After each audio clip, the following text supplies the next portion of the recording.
अब ये मुहावरा बन गया वहां पे कि गाड़ी के अंदर फीता रखते हैं और गाड़ी के अंदर कैंची रखते हैं, जहां मौका मिलता काटते थे। मेरे 2 साल पहले काम कराया हुआ, उसको जाके फीता काट जाते हैं। आप सबको मालूम है कि मैं काम कराता हूं और वो फीता काटने का काम करते हैं। मेरे कराए हुए कामों के फीता काट रहे हैं। जो पंचायत कर रही है, पंचायत सर्वोपरि है, पंचायत पट्टा देती है, पंचायत मालिक है, पंचायत ने बनाया है, फिर कैसे रोकेंगे वो?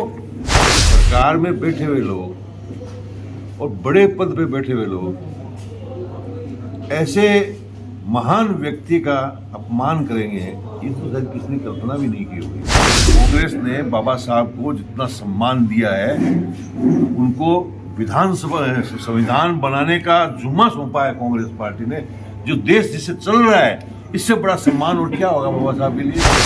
कि सरपंच से लेके और इस संवैधानिक कड़ी के अंदर पार्लियामेंट का मेंबर तक सब उपस्थित है।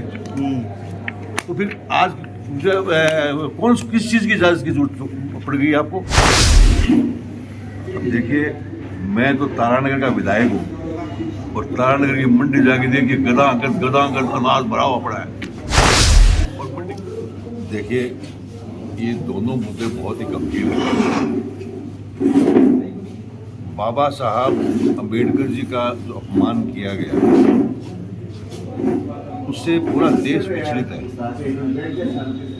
दुखी है कि सरकार में बैठे हुए लोग और बड़े पद पे बैठे हुए लोग ऐसे महान व्यक्ति का अपमान करेंगे, ये तो शायद किसी ने कल्पना भी नहीं की होगी।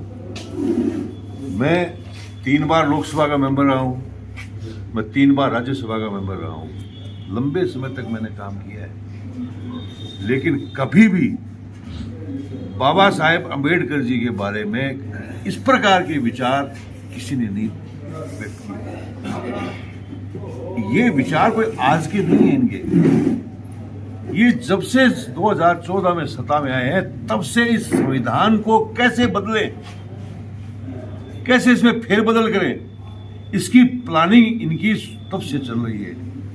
और इस पिछले चुनाव के अंदर 2023 जो चुनाव हुआ है 24 में, इस 2024 के चुनाव के अंदर उन्होंने 400 पार का नारा दिया। क्यों दिया नारा? क्योंकि वो संविधान को बदलना चाहते थे। और ये सारी बात जब देश की जनता के सामने आई कि 400 का आंकड़ा पार हो गया तो संविधान बदल जाएगा, इस देश की प्रजातंत्र को जो मजबूती से चल रहा है वो बाबा साहब के द्वारा दिए हुए संविधान से चल रहा है।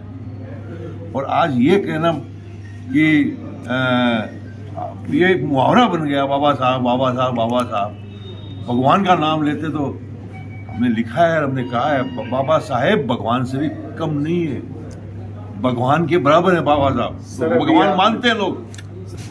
तो ये बाबा साहब ने, कांग्रेस ने बाबा साहब को जितना सम्मान दिया है, उनको विधानसभा संविधान बनाने का जुम्मा सौंपा है कांग्रेस पार्टी ने, जो देश जिससे चल रहा है, इससे बड़ा सम्मान और क्या होगा बाबा साहब के लिए? आज जो ये भारत रत्न की बात करते हैं, पिछले चुनावों के अंदर जो है, चुनाव के समय के अंदर जो है इस प्रकार की थी, कुछ भारत रत्न में घोषणा हुई थी, उसमें बाबा साहब को भी मजबूरी से देना पड़ा, बाबा साहब को भी मजबूरी से देना पड़ा।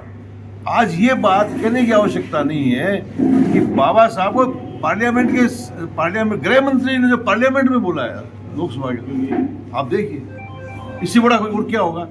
अपमान।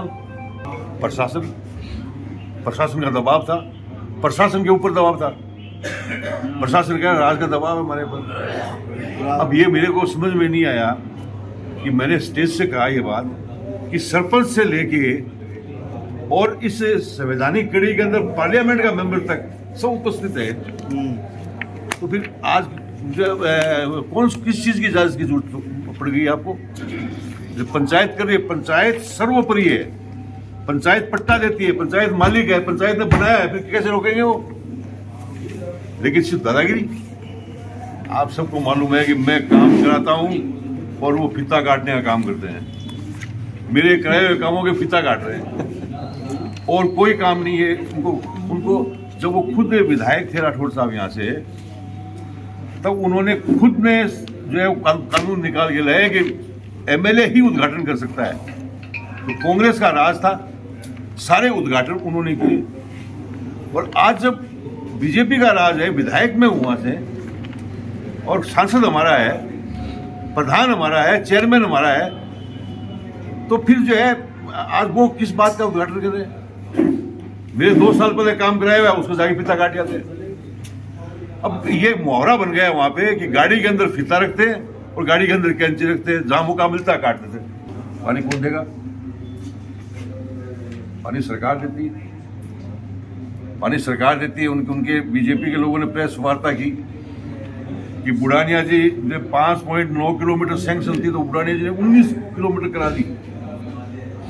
हाँ, करा दी। तुम 22 कर दो उसका, तुम आगे बढ़ाने का काम करो। इतनी हम जांच करा रहे हैं। अब जो काम मैंने चालू किया था नहर का, वो काम अभी बहुत धीमी गति से शुरू हुआ, अब बंद पड़ा है। पानी देने का कोई स्कीम नहीं है। कांग्रेस के राज में मेरे 5 साल के समय में किसान को 7 फसल का पानी देता था मैं, 7 बार, और अब ये 3 बार दे रहे हैं, 3 बार कहीं 4 बार। अब देखिए, मैं तो तारानगर का विधायक हूँ, और तारानगर की मंडी जाके देखिए गदागद अनाज भरा हुआ पड़ा है, और मंडी कैसे सफल होगी? पोर्टल खुला 1.5 दिन, और वो भी जो है मिली भगत से जो है दूसरे लोगों ने कर लिया। किसान तो अनाज बेच ही नहीं पाया, मंडियों में आया ही नहीं अनाज, तो कैसे आबाद होगा? आप लोग इसका विरोध करिए।